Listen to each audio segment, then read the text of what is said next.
우리가 칼로리는 살아가는데 필요하잖아요. 그렇죠.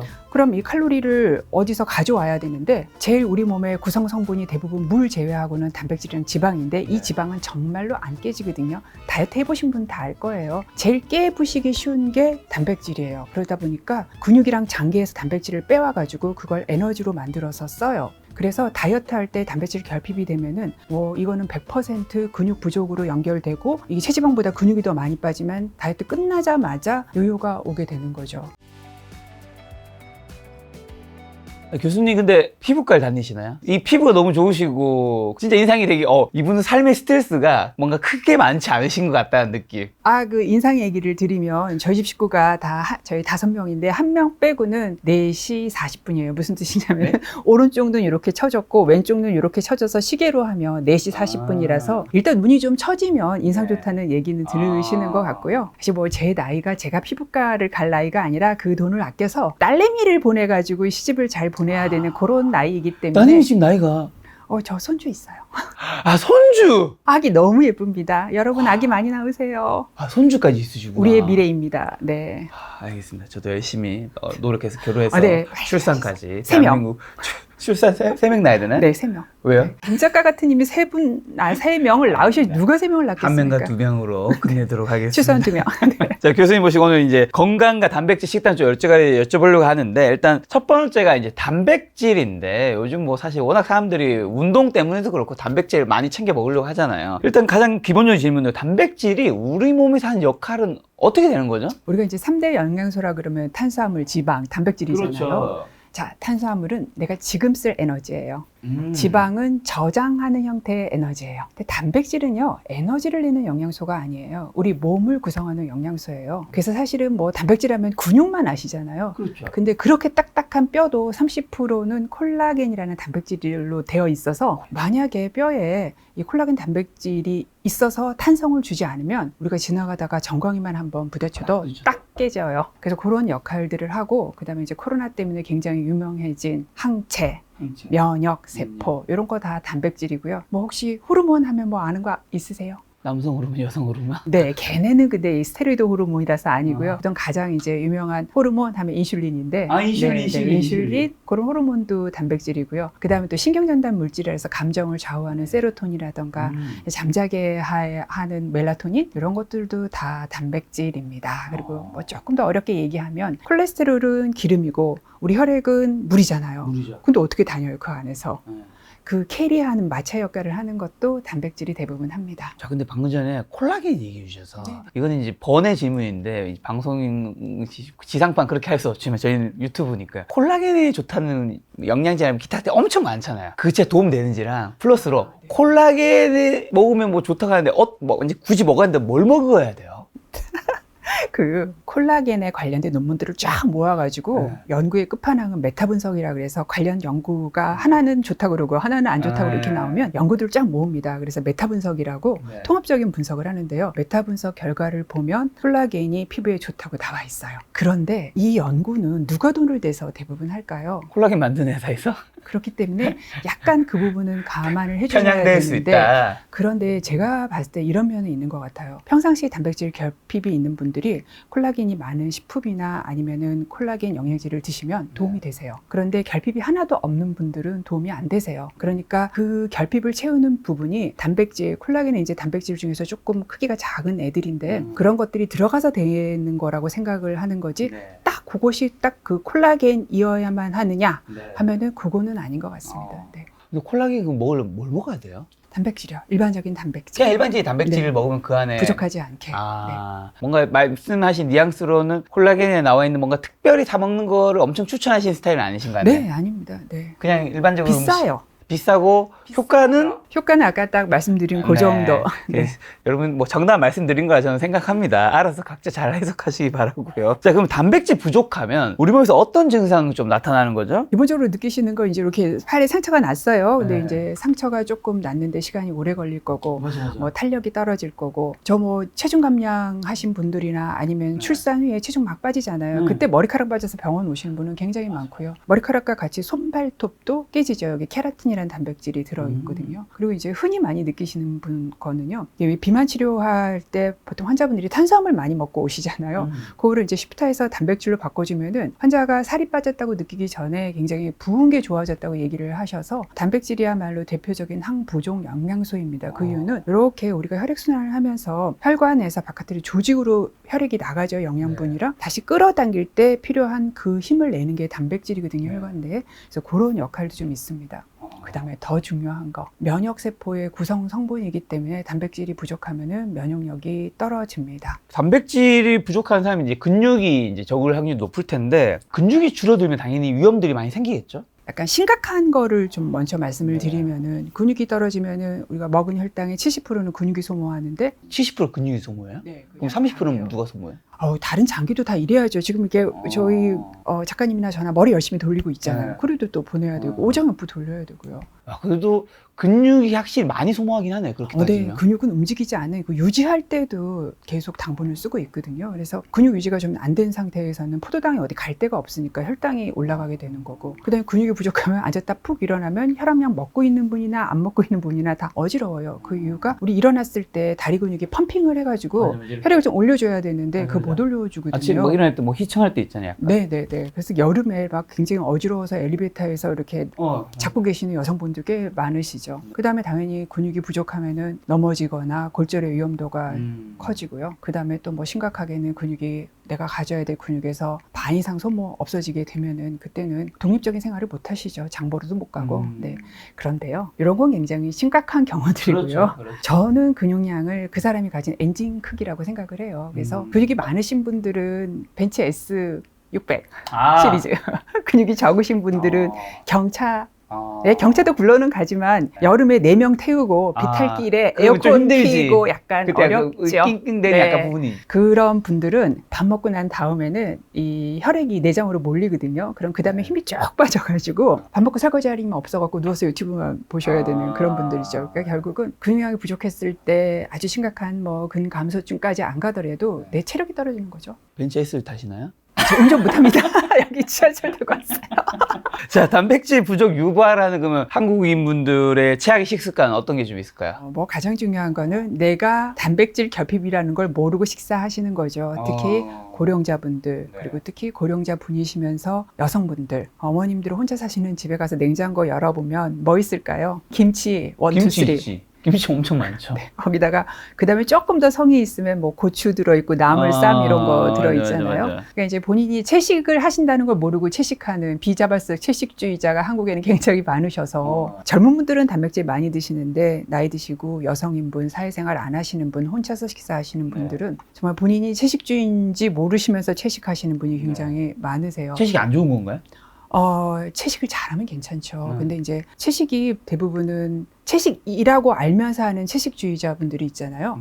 그런 분들은 사실 건강상의 이유로 하는 것보다 어떤 신념으로 하시는 분들이 많아요. 맞아. 철학적인 이유나 내 신념으로. 근데 그 정도는 사실 준비된 채식을 해야죠. 무슨 뜻이냐면 거의 영양학 하시는 분만큼 제대로 공부를 하고 하셔야 되는데 그 이유가 육식으로 하면 이만큼은 먹어도 될 걸 채식으로 하면 이만큼 먹어야 되는 영양소가 꽤 많거든요. 둘 다 들어는 있는데 육식에 들어있는 게 훨씬 질이 좋은 영양소가 많아요. 뭐 예를 들어서 뭐 단백질도 그렇고요. 단백질도 육식의 단백질이 훨씬 더 필수 아미노산이 많아서 질이 좋고, 그리고 몸에서 훨씬 소화 흡수도 잘해요. 그다음 뭐 철분도 그렇고 칼슘도 그렇고, 그래서 좋은 것들이 훨씬 많고 더 몸에서 잘 이용할 수 있는 형태로 들어있는 거죠. 근데 이걸 다 채식으로 섭취를 하려고 그러면 더 많은 노력을 하셔야 돼요. 영양학 공부를. 그래서 채식이 안 좋은 게 아니라 준비 안 된 채식이 안 좋은 거다. 괜히 좀 쉽게 가보고 살도 빼고 건강도 유지하려고 그래서 마트에서 실컷 채소 사가지고 냉장고에 막 재워놓고 아침에 당근, 점심에 양배추 먹고 이래서는 뭐 100% 영양 결핍이 생깁니다.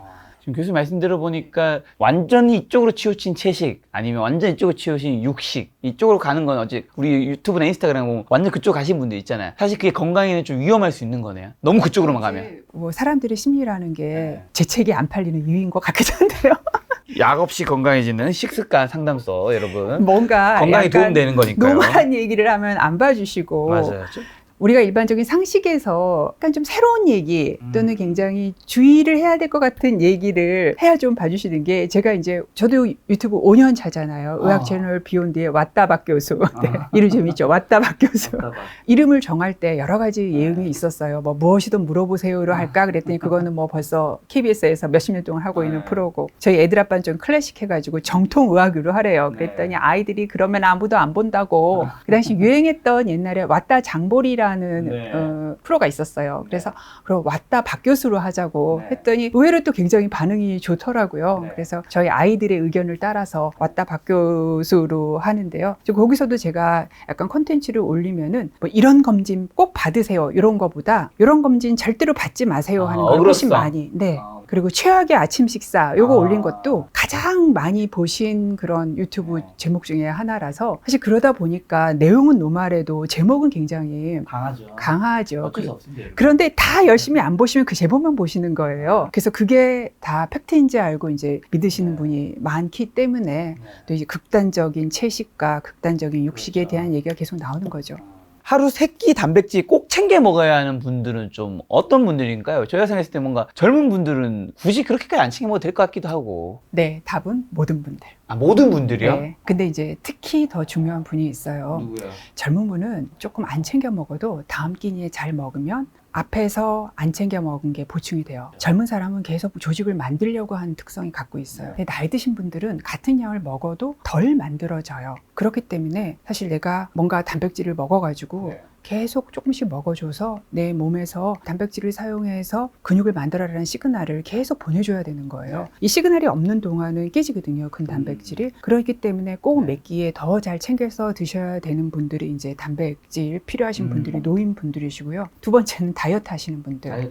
칼로리를 줄여서 드시면 우리가 칼로리는 살아가는데 필요하잖아요. 그렇죠. 그럼 이 칼로리를 어디서 가져와야 되는데 제일 우리 몸의 구성 성분이 대부분 물 제외하고는 단백질이랑 지방인데 이 지방은 정말로 안 깨지거든요. 다이어트 해보신 분 다 알 거예요. 제일 깨부시기 쉬운 게 단백질이에요. 그러다 보니까 근육이랑 장기에서 단백질을 빼와가지고 그걸 에너지로 만들어서 써요. 그래서 다이어트 할 때 단백질 결핍이 되면은 이거는 100% 근육 부족으로 연결되고 이게 체지방보다 근육이 더 많이 빠지면 다이어트 끝나자마자 요요가 오게 되는 거죠. 왜냐하면 칼로리는 근육이 쓰는데 근육을 줄여버리는 꼴이 되니까. 그래서 그런 분들 중요하시고요. 그 다음에 정말 제가 강조하고 싶은 건 아픈 분들이에요. 나이 드신 분들한테 똑같은 단백질을 먹어도 근육 형성이 더 잘 안 되는 이유는 어려운 얘기로 하면 동화 저항성, 뭘같이 넣어줘도 잘 안 만든다, 잘 못 만든다 이런 뜻이거든요. 근데 이런 순간이 올 때가 있는데 그게 우리가 되게 아파서 몸에서 염증이 굉장히 증가할 때입니다.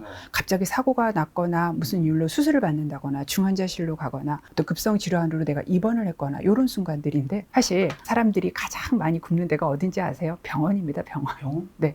왜냐하면 병원 가면 검사하려고 굶기죠. 수술하려고 굶기죠. 수술 끝났다고. 가스 나온. 요즘에 사실은 금식하잖아요. 네, 그래서 금식 기간을 굉장히 단축은 했지만 재원 기간을 짧게 하려는 그 노력들 때문에 사실 입원하거나 시술할 때만 또 입원을 하시거든요. 그렇기 때문에 또 병원이 가장 많이 굶고 있는 장소이기도 해요. 그런데 내가 아플 때 식욕이 떨어져서 잘 못 먹고 소화가 안 돼서 잘 못 먹지만 요때 못 먹으면서 칼로리가 줄어들고 단백질까지 줄어들면 요때도 똑같이 내가 굶었을 때는 내 몸의 체성분으로 갖고 있는 그 단백질을 깨부셔가지고 간에서 포도당을 만든 다음에 장기로 다시 보내주는 일들을 하기 때문에 아플 때 더 잘 이를 악물고 잘 드셔야 됩니다. 왜 서양 사람들이 아프면 뭐 먹어요? 감기 걸리면은 치킨 스프, 내 영혼의 치킨 스프 이런 책 있잖아요. 네. 맞아. 책이 있잖아요. 네, 그래서 치킨 스프라도 드시는데 한국 분들 어머님들은 밥을 딱 물에다 딱 넣으세요. 그래서 끓여가지고 누가 죽 사다 주는 사람 없으면 흰죽을 끓여서 드세요. 맞아. 근데 그거라도 굉장히 양을 충분히 드시면 괜찮은데 그것도 입맛 없으시니까 많이 안 드시잖아요. 그러면 이제 칼로리가 부족하죠. 나는 아파서 이 지금 질병과 싸워 이길 더 많은 칼로리와 에너지와 영양분이 필요한데 안 들어가지면 나는 살아남기 위해서 내 면역을 뭔가 돌릴 때 하는 일이 내 장기에 있는 내 근육에 있는 단백질을 깨부셔가지고 그거를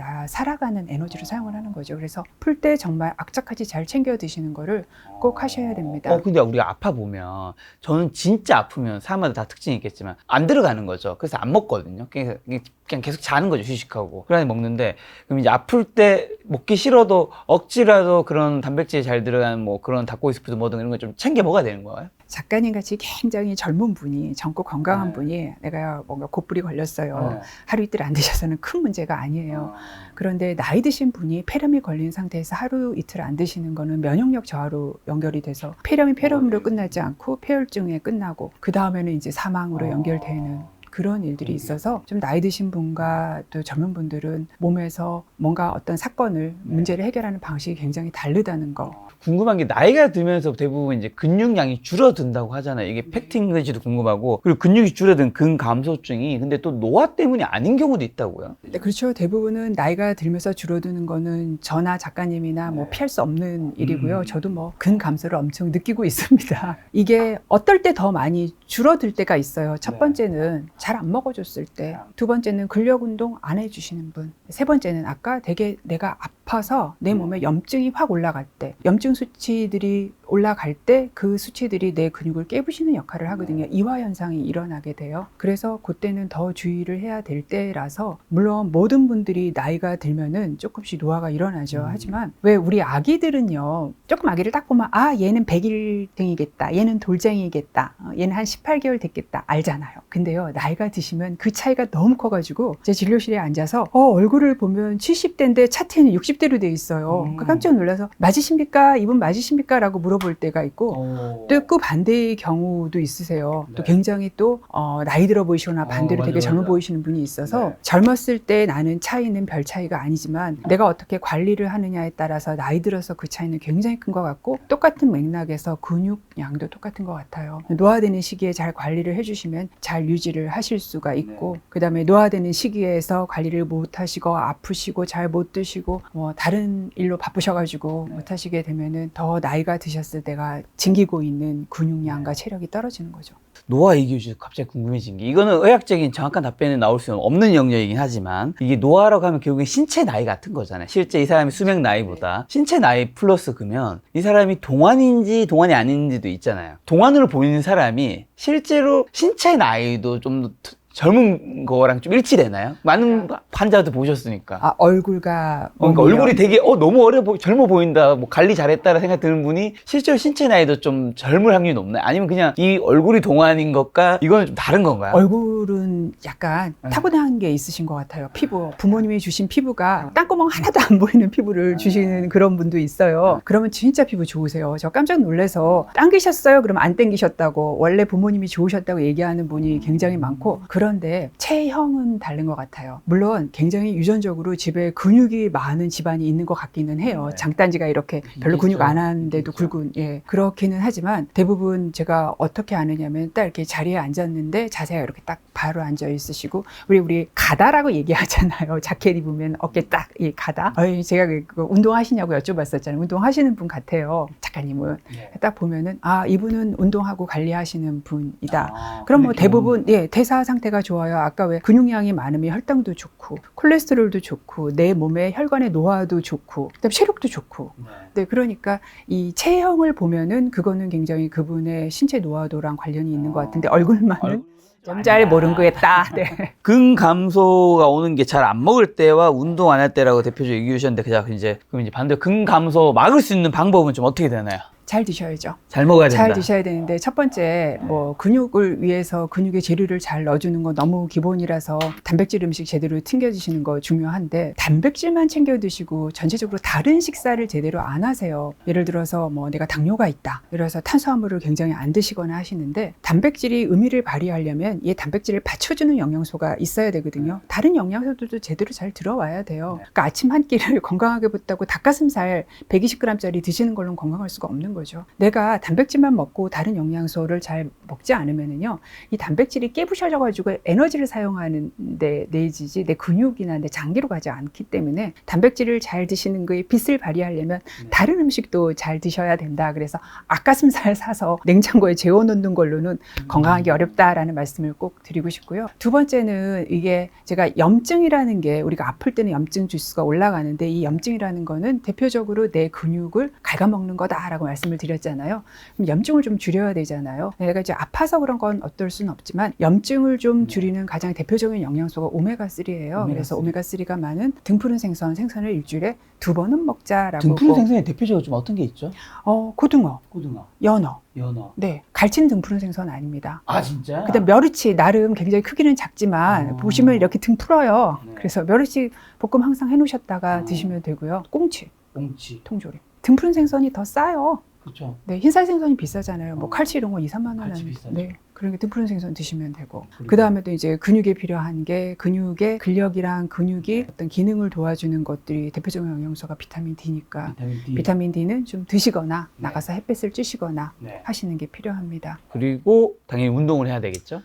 그거는 뭐 운동은 근육을 위한 운동은 근력 운동을 꼭 해주셔야 됩니다. 네, 근력 운동 좀 이따 바로 또 질문이 있을 텐데 그럼 이제 단백질 이제 간략하게 얘기해 주시긴 했는데 좀 어떤 음식 어느 정도 먹어야 되는 거죠? 네, 이거? 그걸 또 양을 알려드려야죠. 네. 대부분이 단백질 식품이라고 하는 거는요, 육류죠. 대부분은 육류. 살코기, 닭고기, 생선, 해산물, 그리고 육류가 아니지만 그 다음에 두부랑 콩, 그 다음에 견과류, 요 정도가 단백질 식품입니다. 요거를 이제 얼마만큼 먹어야 되느냐가 중요한데 네. 보통 이제 계산을 해보면은, 계산은 너무 복잡하니까 좀 얘기를 해볼까요? 네, 해주세요. 일단 해보면 알아서. 네. 내가 60kg짜리 사람이라고 하면 체중당 1g의 단백질이 필요합니다. 그러니까 60kg 사람이라면 60g을 먹어야 돼요. 그런데 이렇게 제가 말씀드린 단백질 식품은 대부분 20%가 단백질이에요. 닭가슴살 100g짜리 사서 드시고 나 단백질 100g 먹었다 하시는 분이 있는데 그러면 20g의 단백질을 드시는 셈이 됩니다. 그렇죠. 그러니까 매 끼니에 내가 계란 크기만큼 단백질 식품을 드시면 이 계란이 보통 60g이거든요. 대략 한 12g이 단백질에 들어옵니다. 그럼 하루 3번이니까 36g 들어오죠. 아직 24g 필요하죠. 그런데 쌀도 단백질이 굉장히 많아요. 그래서 쌀로 들어오는 단백질이 쌀 먹는 무게의 한 7 내지 8% 정도 됩니다. 그리고 채소도요. 브로콜리 이런 거 단백질이 한 3%나 들어있어요. 채소에도 단백질이 좀 들어있어요. 그렇게 해서 먹는 게 한 20g 정도가 들어옵니다. 그래도 아직 한 5, 6g 정도 부족하죠. 요거는 간식으로 떡, 국수, 라면, 빵 이런 거 드시지 마시고 그때 이제 드셔야 될 게 견과류를 살짝 한 줌 정도 드시거나 아니면 유제품 우유나 요거트 정도를 한 재 정도 드시면, 한 팩 정도 드시면 이렇게 해서 딱 60g을 챙길 수 있습니다. 그래서 실제로 이렇게 먹기가 쉽지가 않아요. 챙겨먹기 쉽지 않죠. 지금 말씀해 주신 게 식물성 단백질도 있는 것 같고 동물성 단백질도 있는 것 같은데 뭐 어느 종류를 뭔가 정답은 균형 있게 먹는 거겠지만 좀 어느 종류를 많이 균형의 먹어야 비율을 말씀을 드리면 전체 단백질에서 우리가 잡식 동물이잖아요. 네. 그래서 이렇게 송곳니가 있죠. 그래서 전체 단백질에서 먹어야 되는 게 동물성을 한 3분의 1은 드셔야 돼요. 3분의 1은 33%죠. 그래서 많으면 한 40% 정도까지. 나머지는 식물성 단백질로 채워주면 되는데 식물성 단백질은 이제 밥도 먹으면 한 7 내지 8% 정도는 단백질이라서 그 정도 드시고 가끔 이제 콩이나 콩으로 만든 두부, 네. 간식으로 두유 같은 거 이런 거 드시면 충분히 채우실 수가 있습니다. 근데 항상 연구를 보면 좀 재미있는 일화를 말씀드리면 제가 이제 방송을 나간 지가 10년 넘는 것 같아요. 근데 처음에는 종편이 굉장히 상황이 좋았어요. 막 종편 처음에 하고 그럴 때. 그때 모 프로에서 제가 한국 사람들이 먹는 한식의 배신이라는 그런 타이틀로 한번 종편을 찍었는데 처음 방송할 때였는데 그게 굉장히 히트를 쳤어요. 그 당시 시청률이 5% 나오면요. 요즘에 사실은 지상파도 5% 나오기 어려웠거든요. 그래서 어느 정도였냐면 딸아이가 헬스클럽 가서 러닝을 하는데 옆에 분이 엄마가 나온 그거를 보고 있더라. 그래서 쳤는데 그러면서 이제 단백질이 한식에 되게 부족하다는 붐이 일었습니다. 그러니까 그게 10년 조금 더 된 얘기인 10년 정도 된 얘기인 것 같아요. 그랬더니 그 다음에 우후죽순으로 기사가 막 떴어요. 한국 분들 단백질 부족하지 않다. 그러면서 모 의사들이 나와서 너무 단백질이 부족하다 그래서 과잉까지 가갖고 문제다 하면서 자료를 막 보여주면서 노인 여성을 제외하고는 부족하지 않다라는 기사가 한참 떴습니다. 근데 제가 그때가 저희 아이들이 이렇게 대학 준비할 때였어요. 그래서 아이들이 대학을 다 가고 난 다음에 제가 논문을 썼어요. 한국 사람들이 단백질을 어떻게 먹는지 논문을 썼더니 그 논문에서 지금 이제 젊은 분들은 3분 중에 1분 정도가 단백질 결핍이고요. 나이 드신 분들은 여성분들은 3분 중에서 2분 정도가 결핍이고 남성분은 2분 중에 1분 정도가 결핍이에요. 그럼 왜 그렇게 기사와 제가 쓴 논문의 차이가 난가를 설명을 드리면 이 기사는요 평균 값을 줘요. 그런데 항상 모든 식품이나 영양소는 먹는 사람이 너무 많이 먹어요. 그러니까 왜 고기 뷔페에 가가지고 막 3, 4인분 드실 수 있는 분이 있고 그렇기 때문에 이렇게 분포를 보면 먹는 사람이 분포를 쫙 오른쪽으로 이렇게 흐트러 놓기 때문에 마치 유치원에 가서 유치원 아이 3명이랑 담임 선생님 키를 평균을 구하면 얘네들은 키가 크네 하는 거랑 똑같이 많이 먹는 사람이 평균을 올려줘서 그렇고 어떤 사람이 내가 먹어야 되는 그 사람의 몸무게에 따른 먹어야 되는 양을 먹고 있느냐를 계산을 했을 때는 아까 말씀드린 대로 굉장히 많은 결핍이 있었습니다. 그래서 이 데이터가 우리 노인학회가 있어요. 노인학회에서 노인들을 위한 단백질 권고량을 만들 때 백본 데이터로도 사용이 되기도 했었어요. 평균을 보는 게 아니라 나를 봐야 된다고 라고 말씀을 드릴 수 있어요. 내가 어떻게 먹냐가 중요한 거지 내 옆에 사람이 어떻게 먹냐가 중요하지 않다.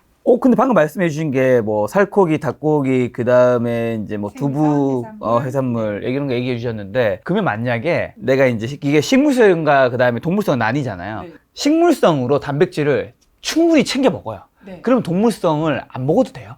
네, 안 드셔도 돼요. 식물성 만약 충분히 먹을 수 있다면. 그리고 이제 또 하나 얘기 드리는 게 견과류도 사실 굉장히 많거든요. 고기만큼 많이 들었어요. 그래서 견과류를 드셔도 돼요. 그래서 채식하시는 분은 콩과 견과류로 다 채우실 수 있어요. 하지만 그 고기에만 들어있는 영양소와 고기에 들어있는 영양소가 훨씬 질이 좋은 영양소들이 있기 때문에 아니요. 그래서 종합영양제를 하나 꼭 같이 드셔야 되고요.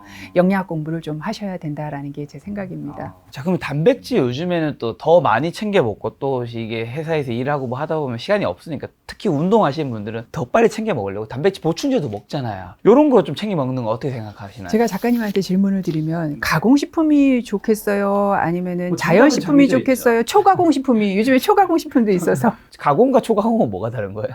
그 요즘에 나온 초가공인데요. 그냥 가공식품 중에서 조금 가공도가 높은 거를 초가공식품이라고 하고요. 노바라는 식품의 가공도를 분류한 체계가 나와가지고 그 이후로 초가공이 나오는데요. 조금 쉽게 얘기하면 주부 9단쯤 되시는 분이 집에서 뭐 장 담그시고 또 맥주도 사실 집에서 만들 수 있잖아요. 그리고 치즈도 만들 수는 있어요. 가내수공업 같이. 요런 것까지는 가공식품이고요. 집에서 절대로 못 만드는 거. 집에서 라면 못 만들잖아요. 네, 그 정도 되는 거. 집에서 햄 못 만들잖아요. 네, 그런 거는 이제 초가공식품이라고 보시면 돼서 옛날에 얘기하던 가공식품이 가공식품과 초가공식품이 됐다라고 생각을 하시면 되는데 다시 원론으로 들어와서 천연식품이 좋으냐 가공식품이 좋으냐 초가공식품이 좋으냐라고 하면 답은 당연히 자연식품이 좋잖아요. 네, 그렇죠. 그런데 단백질 보충제는 굉장히 건강과 관련돼서 처음부터 판매가 돼서 그렇죠. 얘는 초가공식품입니다. 답은 당연히 음식으로 보충하시는 게 가장 좋은 게 단백질만 들어있는 게 아니라 단백질 식품에 들어있는 다른 영양소도 같이 먹을 수 있기 때문에 좋은데 정말 못 채우는 경우들이 있어요. 이제 굉장히 쇠약해지신 분들 이런 분들인 경우에는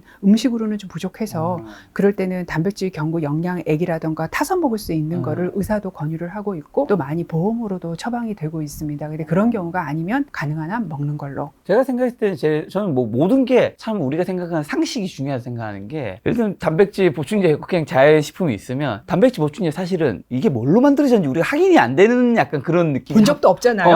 네, 그러다 보니까 그냥 당연히 예를 들면 사과는 어떻게 우리가 만들어져 있고 뭐 당근 이런 것들을 먹는 게 당연히 우리 몸에 좋을 수밖에 없다. 그렇죠. 그때는 좀 노력이 필요하죠. 맞습니다. 네. 굉장히 귀찮습니다.